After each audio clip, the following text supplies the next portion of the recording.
Which NXT superstars will be moving to Raw or SmackDown in the WWE Draft 2024 is today's video. I've got 10 options for you here today of single stars, teams and groups, and I'll give you my likelihood of where I think they could end up or if they're going to be moving up at all. So let's kick things off. We're going to start with Carmelo Hayes. Of course, Hayes has spent some time on the main roster already. Of course, he was featured on SmackDown heavily throughout the winter season. Of course, he wanted to get a spot in the Royal Rumble. He was involved in the United States Championship Tournament, getting to the semi-finals before losing to Kevin Owens. But once he turned heel on Trick Williams, his focus remained back on NXT. And of course, that now is about to come to an end. He lost that stand and delivered to Trick Williams, I believe, as well at the time of recording. He will lose the steel cage match to Trick Williams as well, and that will be his swan song away from NXT. Will he go to Raw or will he go to SmackDown? For me, I could see him going to SmackDown. A lot of recent acquisitions and free agents in WWE have moved to the SmackDown brand, so I have the faith in Nick Aldis when it comes to the negotiating table.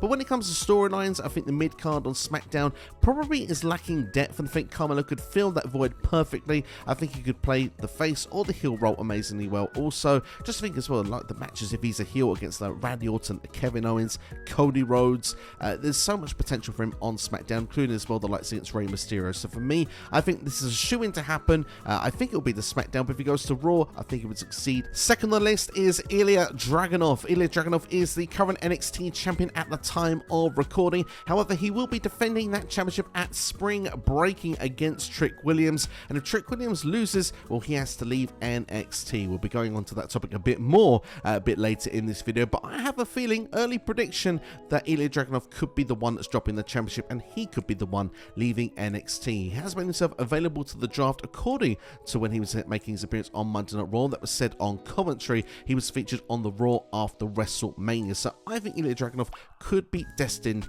for Raw or SmackDown after this. I mean, it's a good opportunity for it, and I think he could be drafted to the same show, whichever show Gunther is on. Yes, we want to see that rivalry renewed. They've had some classic matches in NXT and NXT UK. Why not bring it to a Raw and SmackDown as well? And please, please, please do that at Clash in Berlin. It would be awesome. I mentioned Trick Williams. Well, if he does lose to Ilia Dragunov and he has to leave NXT, where do we think he's going to go? AEW? Of course not. He'll be drafted to Raw or SmackDown. And to be fair, Trick is getting over. Whoop, that Trick is getting chanted in the crowds of WrestleMania weekend, was getting chanted on SmackDown. People knew who Trick Williams was when him and Carmelo were still aligned and Trick made the save on a SmackDown. People were chanting him, and to the point that WWE felt they had a future top star on their hands. For me personally, Trick Williams could go to the main roster now, and I think he would get on just fine. He would get over like Rover. However, for me, I still, and it's a personal opinion, I think it's going to be an opinion that's not going to be shared by many. I think he could still do a bit more time in NXT. I'm not a big fan of his finishing move. I think just to have a bit more opportunity to polish that in-ring work just a little bit more. He was Carmelo's sidekick for a long time. He's broke out on his own. He's done amazingly good stuff. And I think a run with the NXT Championship would be perfect for him right now. I think Trick Williams could wait at least another 6 months to a year before being called up to the main roster. However, if he's over right now, there is an opportunity it can happen. If he was to be called up, Raw or SmackDown, honestly, I would go with SmackDown. It could be a case that him and Carmelo could continue that rivalry on the main roster. However, maybe WWE would want to separate them as well. So I can see the argument for Raw as well. But for when it comes to the likelihood, I'm actually going to say that Trick Williams will remain in NXT for now. I think they need some of their top names to remain.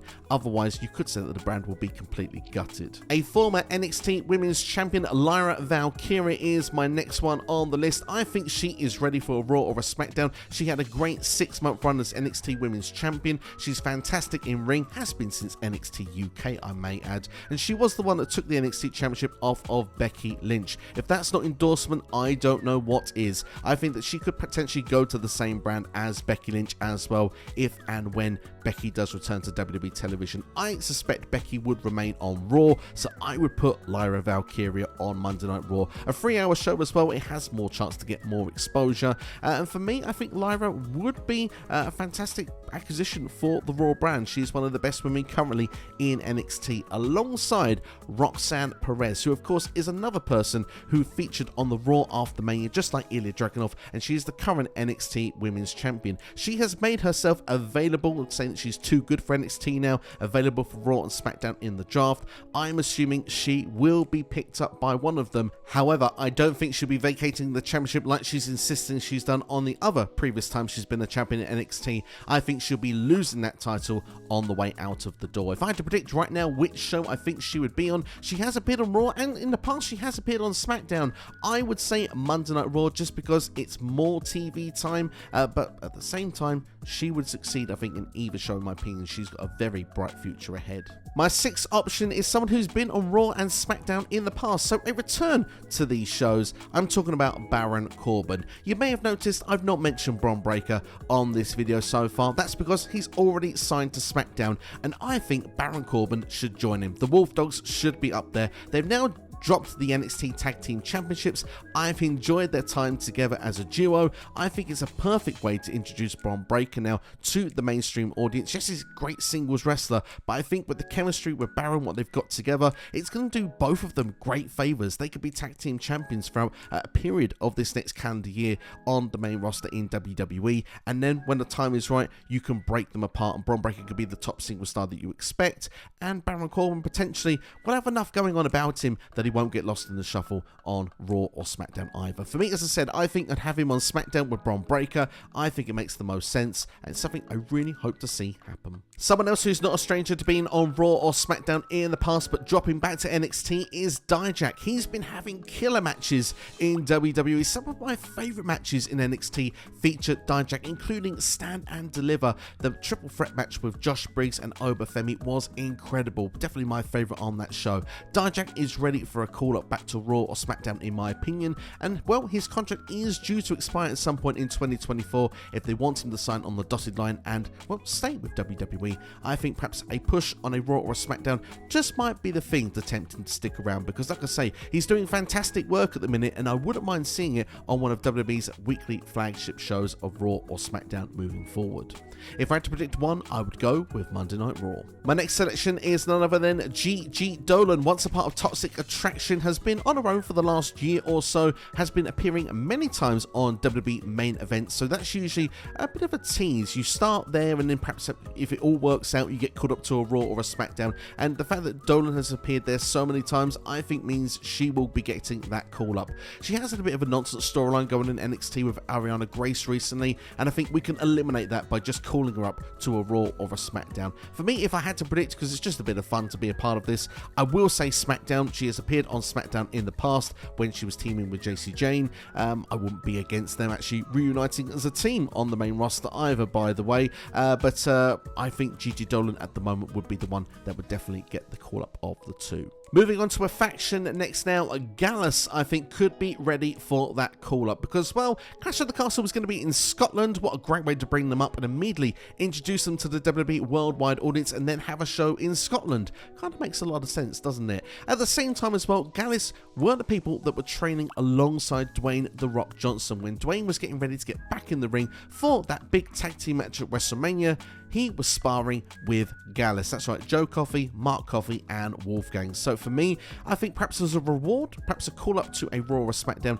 just might make the most sense. Could they be aligned with Drew McIntyre? That could be quite fun. I wouldn't be against that. Shout out to Temple Place, he suggested that in the past. But for me, if I had to pick a show right now, I probably would go with SmackDown, just as where I think they would probably be based. However, I wouldn't argue. I think that they are ready for the call up. They've had a lot of experience on the British independent scene. They've done some great work in NXT UK. They've been in NXT for a couple of years now, so it's time for me to see them on a Raw or SmackDown. Last but not least is Tony D'Angelo and, well, potentially the D'Angelo family. Tony D'Angelo did lose the NXT Championship match at Stand and Deliver, and he is one of the more polished, more established characters on NXT television. He's been a part of the 2.0 era and the current incarnation of NXT as well. So he's been in NXT for well over 2.5 years. You would say it's probably time for the next step. The only thing for me that makes me feel that this may not happen is when you look at the other members of the family. Stacks has been there alongside him for, well, nearly 2 years at this point.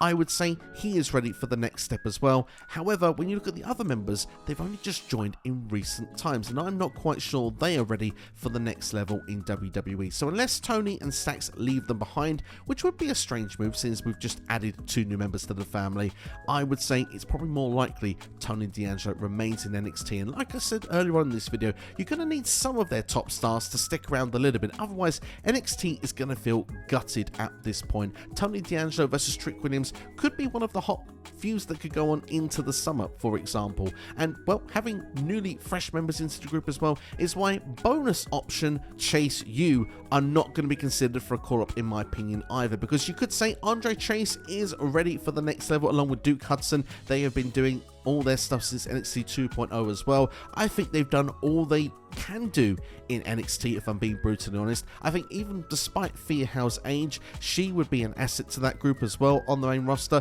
But Riley Osborne, although looking very polished and ready almost off the bat, he's not had a lot of time in NXT. So I for me, again, look at this group and say they've got members that could perhaps do a bit more time in NXT. So I think for that reason, the whole group will remain in NXT for now. But those are my options that I think could be potential movers and shakers to Raw and SmackDown in the WWE Draft 2024. But what do you think? Do you agree with some of the names I've thrown out there? Have I missed any out? Let me know in the comments below right now and where you would like to see those superstars land. It is WWE Draft 2024 season, ladies and gents, so expect the next 2 weeks of this channel to be dedicated to the WWE Draft. There'll be all sorts of types of content on the way, so make sure to like, share and subscribe, turn notifications and strap yourselves in because it's going to be a fun ride on this channel for the next couple of weeks. Check out the videos on the side of your screen right now and make sure to keep things tuned. I'll see you for the next video.